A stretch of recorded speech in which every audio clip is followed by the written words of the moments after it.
Assalamualaikum warahmatullahi wabarakatuh. Sebelumnya selamat siang teman-teman. Di sini saya dari kelompok 6 akan mempresentasikan tentang pertanggungjawaban dalam hukum pidana. Sebelumnya perkenalkan dulu, nama saya sendiri Sofia Kena Putri. Ada juga teman saya Muhammad Aditya Ilham Saputra dan Lukman Safuroya. Yang pertama saya akan menjelaskan tentang sistem pertanggungjawaban dalam pidana. Nah, sistem pertanggungjawaban pidana itu adalah suatu bentuk untuk menentukan apakah seseorang tersangka atau terdakwa yang dipertanggungjawabkan atas suatu tindak pidana yang telah terjadi. Dengan kata lain, pertanggungjawaban pidana adalah suatu bentuk yang menentukan apakah seseorang tersebut dibebaskan ataupun dipidana.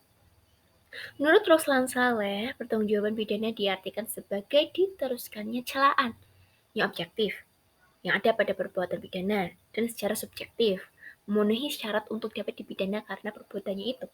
Maksudnya, dengan celaan objektif adalah perbuatan yang dilakukan oleh seseorang tersebut merupakan perbuatan yang dilarang. Perbuatan dilarang yang dimaksud di sini adalah perbuatan yang memang bertentangan atau dilarang oleh hukum, baik secara formal maupun materi. Sedangkan yang dimaksud dengan celaan subjektif itu merujuk kepada si pembuat perbuatan terlarang tersebut. Nah, dalam hukum pidana positif, pembicaraan mengenai pertanggungjawaban pidana tidak dapat dilepaskan dari pembicaraan mengenai perbuatan pidana. Jadi, pertanggungjawaban pidana sama perbuatan pidana itu erat kaitannya. Nah, orang tidak mungkin dipertanggungjawabkan untuk dipidana apabila ia tidak melakukan tindak pidana. Itu kesinambungannya. Terus ada juga yang menggambarkan bahwa unsur tindak pidana dan pertanggungjawaban pidana itu harus terpenuhi. KUHP tidak menyebutkan secara eksplisit sistem pertanggungjawaban pidana yang dianut. Beberapa pasal KUHP sering menyebutkan kesalahan, berupa kesengajaan atau kealpaan, namun kedua istilah tersebut tidak dijelaskan lebih lanjut oleh undang-undang tentang maknanya. Jadi, baik kesengajaan maupun kealpaan, itu tidak ada keterangan lebih lanjut dalam KUHP. Kalau di luar KUHP, nah konsep ini harus terbuka kemungkinan untuk segini mungkin ya soalnya untuk pembuat itu menyadari sepenuhnya konsekuensi hukum perbuatannya. Dengan demikian, konsekuensi atas tindak pidana merupakan risiko yang sejak awal dipahami oleh pembuat. Pertanggungjawaban pidana adalah pertanggungjawaban orang terhadap tindak pidana yang dilakukannya. Jadi, tegasnya yang pertanggungjawaban itu adalah tindak pidana yang dilakukannya. Maka terjadilah pertanggungjawaban pidana karena telah ada tindak pidana yang dilakukan oleh seseorang. Pertanggungjawaban pidana pada hakikatnya merupakan suatu mekanisme yang dibangun oleh hukum pidana untuk bereaksi terhadap pelanggaran atas kesepakatan menolak suatu perbuatan tersebut. Dan akan dijelaskan oleh teman saya itu Lukman Safuroya. Perkenalkan, nama saya Lukman Safuroya, NIM 1520105, perwakilan dari kelompok 6, akan menjelaskan sedikit pertanggungjawaban dalam hukum pidana. Langsung saja, yang pertama, metode penentuan pertanggungjawaban pidana. Setiap sistem hukum pertanggungjawaban pidana dengan berbagai cara mengadakan pengaturan tentang bagaimana mempertanggungjawabkan orang yang telah melakukan tindak pidana. Suatu sistem hukum merumuskan tentang mempertanggungjawab pidana mempunyai pengaruh baik dalam konsep maupun implementasinya. Hal ini berarti seseorang terdakwa dipandang bertanggung jawab atas tindak pidana yang dilakukannya jika tidak dapat membuktikan bahwa dirinya mempunyainya. Ketika melakukan tindak pidana itu, konsep ini membentuk keseimbangan antara hak mendakwa dan menuntut dari penuntut umum dan hak menyangkal dan mengajukan pembelaian dari terdakwa. Penuntut umum berhak untuk mendakwa dan menuntut seseorang karena melakukan tindak pidana. Untuk itu, penuntut umum berkewajiban membuktikan apa yang didakwa dan dituntut itu, yaitu membuktikan hal-hal termuat dalam rumusan tindak pidana. Demikian, hukum itu dipandang gagal memberikan masukan berharga pada kehidupan sosial jika tidak membuka kesempatan bagi mengapa dirinya tidak dapat menghindari terjadinya tindak pidana. Pertanggungjawaban pidana karena harus dapat dihubungkan sebagai fungsi preventif hukum pidana. Pada konsep tersebut harus terbuka kemungkinan untuk sedini mungkin si pembuat menyadari sepenuhnya tentang konsekuensi hukum perbuatannya. Dengan demikian, konsekuensi atas tindak pidana merupakan risiko yang sejak awal dipahami oleh pembuat. Bagi masyarakat, pencelaan hanya dapat dilakukan setelah kemungkinan pembuat untuk berbuat lain sama sekali tertutup, sehingga terjadilah tindak pidana tersebut. Selanjutnya, mempertanggungjawabkan seseorang dalam hukum pidana bukan hanya berarti sah menjatuhkan pidana terhadap orang itu, tetapi juga sepenuhnya dapat diyakini bahwa memang pada tempatnya meminta pertanggungjawaban atas tindak pidana yang dilakukannya.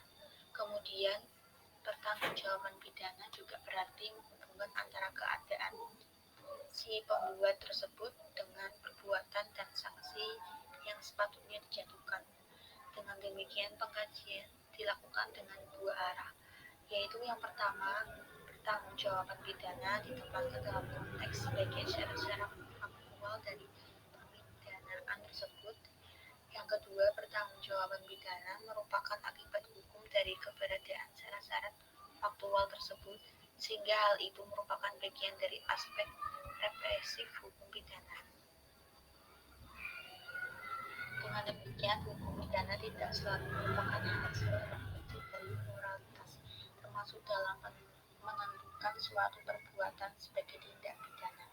Tidak semua perbuatan yang dilakukan masyarakat dipandang sebagai perbuatan tercela, ditetapkan sebagai tindak pidana, merupakan konsekuensi logis pandangan tersebut.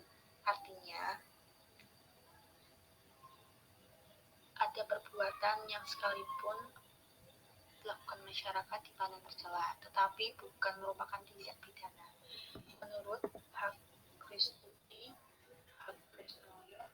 sebaliknya, sekali perbuatan ditetapkan sebagai tindak pidana, maka hukum memandang perbuatan-perbuatan itu sebagai tercela. Hukum bahkan mengharapkan sistem moral dapat mengikutinya. Artinya, masyarakat diarahkan juga untuk mencela perbuatan tersebut. Dengan demikian, celaan yang ada pada tindak pidana yang sebenarnya lebih pada celaan yang bersifat yuridis diharapkan suatu saat mendapatkan tempat sebagai celaan dari segi moral. Cukup segitu saja yang saya sampaikan. Kurang lebihnya mohon maaf. Wassalamualaikum warahmatullahi wabarakatuh. Demikian yang sudah disampaikan oleh teman kami Ibnu Sofuroya. Kemudian ya selanjutnya akan disampaikan oleh Mas Adit. Silakan Mas Adit. Ya, Assalamualaikum warahmatullahi wabarakatuh. Perkenalkan, nama saya Aditya Ilham Saputra, NIM 1520103. Ya, kemampuan bertanggungjawaban dalam hukum pidana. Pertanggungjawaban pidana adalah mengenakan hukuman terhadap pembuat karena perbuatan yang melanggar larangan atau menimbulkan keadaan yang terlarang. Pertanggungjawaban pidana karenanya menyangkut proses peralihan hukuman yang ada pada tindak pidana terhadap perbuatannya. Mempertanggungjawabkan seseorang dalam hukum pidana adalah meneruskan hukuman yang secara objektif ada pada pembuatan pidana secara subjektif terhadap perbuatannya. Pertanggungjawaban pidana ditentukan berdasarkan pada kesalahan pembuat dan bukan hanya dengan dipenuhinya seluruh untuk tindak pidana. Teori kesenjangan dalam tindak pidana. Dalam ilmu pengetahuan hukum pidana dapat disebut dua teori sebagai berikut. Satu, teori kehendak. Inti dari teori ini adalah kehendak untuk mewujudkan unsur-unsur delik dalam rumusan undang-undang.